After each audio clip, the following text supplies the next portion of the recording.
vous présente Mamadou Koïta, qui est un artiste musicien. Oui. Mamadou, tu joues un instrument que très peu de gens jouent ici au Québec. Oui? Est-ce que tu peux nous en parler?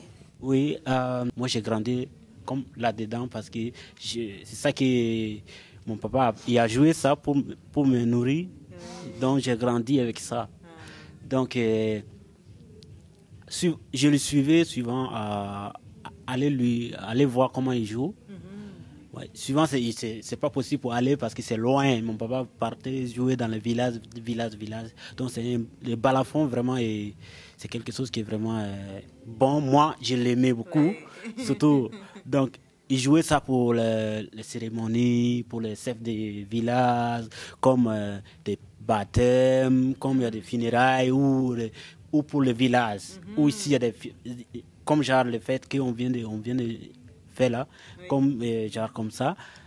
Donc moi j'ai appris ça avec mon papa, vraiment c'était un instrument que j'ai aimé parce que j'ai pas eu la chance pour aller à l'école. Ça a été mon école.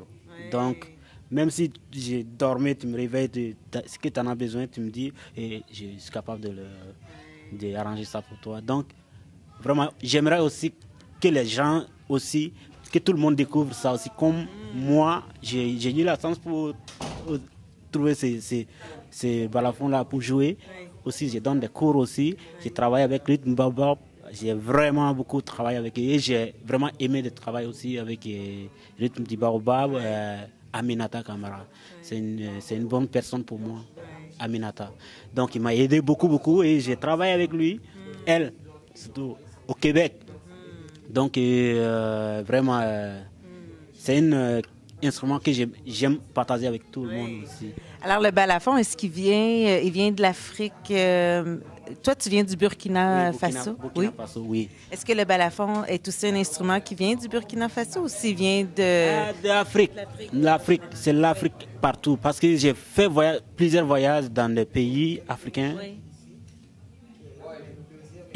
J'ai entendu le balafon partout, là où tous les pays que j'ai allé. Ouais. Niger, j'ai entendu le balafon là-bas. Ça a été mon premier voyage d'Afrique, oui, Niger. Après, j'ai allé aussi au Ghana. Il y avait le balafon.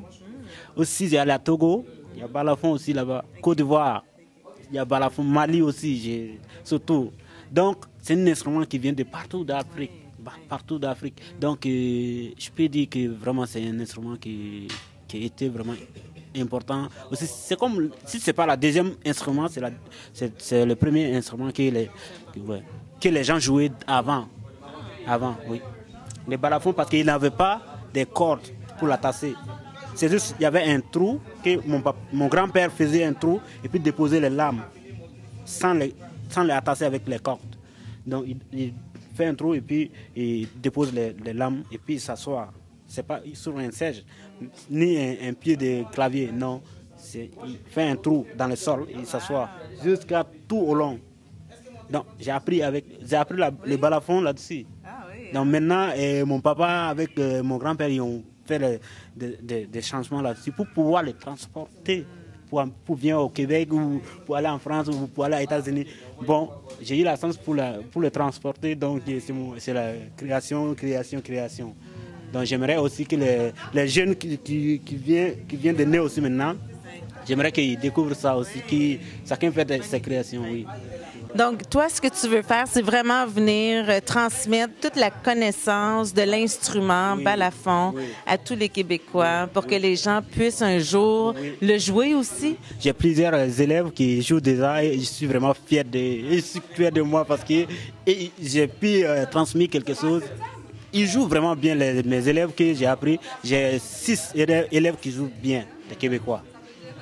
Merci, en tout cas au nom de nos ancêtres, parce que moi aussi j'ai des ancêtres africains. Merci de venir partager. Oui. Merci beaucoup, merci.